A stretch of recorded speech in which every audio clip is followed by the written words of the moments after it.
2025년 경주 에이펙 정상회담, 이걸 계기로 한미 정상회담이 열렸는데요. 와, 여기서 정말 수천억 달러짜리 거대한 딜이 거의 결렬될 뻔했다고 합니다. 오늘 이 시간에는요, 이 협상이 어떻게 이렇게 극적으로 타결될 수 있었는지 그 뒷이야기를 한번 제대로 파헤쳐 보겠습니다. 자, 한번 상상해 보세요. 3,500억 달러라는 어마어마한 요구, 그리고 절대 안 된다는 단호한 입장, 이 둘이 꽝 하고 부딪혔을 때 대체 무슨 일이 벌어질까요?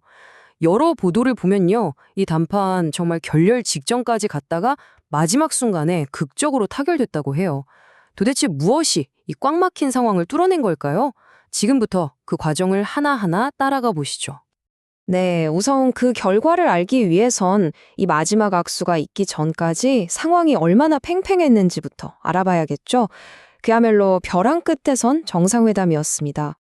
보시는 것처럼 당시 언론 보도를 보면 분위기가 정말 암울했다는 걸 알 수 있어요. 전날 저녁까지도 전망이 밝지 않았다. 심지어 어제 오전까지만 해도 비관적이었다. 이 정도였으니까요. 현장에 있던 전문가들 대부분이 이번 회담은 그냥 빈손으로 끝나겠구나. 이렇게 예측했다고 합니다. 갈등의 핵심 바로 이겁니다.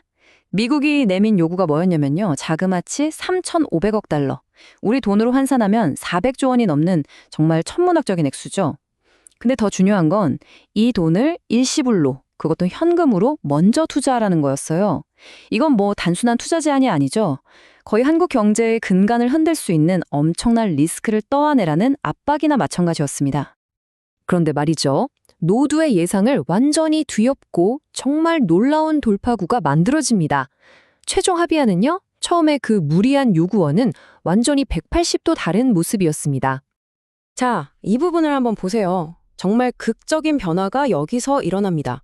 처음엔 3,500억 달러를 한 방에 현금으로 내놓으라고 했잖아요. 그런데 최종 합의를 보면 연간 투자 상한선을 200억 달러로 딱 정해놓고 그것도 사업이 진행되는 걸 봐가면서 단계적으로 돈을 넣는 방식으로 바뀌었어요. 심지어 관리도 한국 측에 주도하고요. 그러니까 막대한 돈을 그냥 쏟아붓는 게 아니라 우리가 고삐를 쥐고 조절할 수 있는 훨씬 안전하고 합리적인 구조로 바뀐 거죠. 이야, 이게 바로 우리 협상팀이 얻어낸 가장 결정적인 성과라고 할 수 있겠습니다. 그러니까 핵심은 이거예요. 한국이 투자의 주도권을 절대 뺏기지 않도록 여러 겹의 안전장치를 아주 촘촘하게 걸어뒀다는 겁니다. 예를 들어 사업 진행이 지지부진하다? 그럼 투자를 안 하면 그만이에요. 그리고 돈 떼일 위험이 있는 사업은 아예 시작도 안 하고요. 또 우리 전문가가 직접 사업을 관리 감독하고 맨 마지막에는 국회 동의까지 받아야 효력이 생기도록 못을 박아버린 거죠. 말 그대로 최악의 상황은 원천적으로 막아버린 셈입니다. 자, 그런데요. 이 경제협상이 최악의 위기를 넘기는 동안 물밑에서는 이건 정말 깜짝 놀랄 만한 카드가 오가고 있었습니다. 바로 안보 지형을 통째로 바꿀 수 있는 그런 거였죠. 테이블 위에는 사실 더 엄청난 의제가 하나 더 있었던 겁니다. 바로 국가 안보. 그것도 가장 민감한 부분과 관련된 거였어요. 이 내용은요, 당시 군사 전문가나 외교 전문가들은 물론이고 국내 정치권에서도 전혀 예상하지 못했던 그야말로 모두의 허를 찌른 합의였습니다. 네, 바로 핵 잠수함 협력입니다. 미국이 한국의 핵 추진 잠수함 개발에 필요한 기술을 지원하기로 합의했다는 건데요. 이건 단순한 무기거래 차원을 훨씬 뛰어넘는 얘기죠. 한미동맹의 기술적인 신뢰가 정말 최고 수준에 도달했다는 걸 보여주는 아주 상징적인 사건이었습니다. 경주 합의의 또 다른 한 축이었던 셈이죠. 자, 여기서 당연히 이런 질문이 나오죠. 아니, 어떻게 그 비관적이기만 하던 협상 분위기를 이렇게 두 개의 큰 성과로 그것도 동시에 만들어낼 수 있었을까? 당시 보도들을 종합해보면 여기에는 아주 다각적인 전략이 숨어 있었다고 합니다. 우리 협상팀이 가졌던 기본 원칙은 아주 확고했습니다. 첫째, 우리가 원하는 조건이 아니면 그냥 합의 안 하고 집에 간다. 이런 배짱을 계속 보여줬고요. 둘째, 절대 일방적으로 먼저 양보하지 않았습니다. 그리고 가장 중요한 셋째, 어설프게 합의하느니 차라리 안 하는 게 낫다는 원칙을 끝까지 지켰다는 겁니다. 바로 이 원칙이 상대방의 무리한 요구를 처리시키는 아주 강력한 지렛대 역할을 한 거죠. 하지만 회의실 안에서의 이런 팽팽한 줄다리기만이 전부는 아니었어요. 회의장 밖에서는 아주 고도로 계산된 이른바 맞춤형 외교 전략이 동시에 펼쳐지고 있었습니다.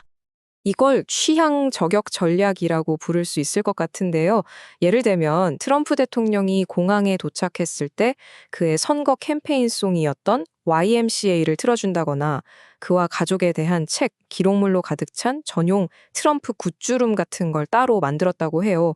그리고 핵심은 바로 이 선물, 정교하게 복원한 신라 금관이었죠. 이런 작지만 세심한 제스처들이 상대방의 마음을 움직이는데 중요한 역할을 했다는 분석입니다. 특히 이 금관 선물은 정말 큰 화제가 됐습니다. 보도에 따르면 만드는 데만 몇 달이 걸리는 선물이고 장인과 아들이 밤을 새워 완성했다고 하죠. 단순히 비싼 선물이 아니라 이런 정성이 담겨 있다는 점, 그리고 당시 트럼프 대통령 개인의 관심사와도 기가 막히게 맞아떨어지면서 아주 깊은 인상을 남겼다는 평가가 많았습니다. 자, 그렇다면 이렇게 드라마 같은 합의가 발표된 직후 시장과 국제사회는 어떻게 반응했을까요? 그 반응은요, 정말 즉각적이고 아주 결정적이었습니다.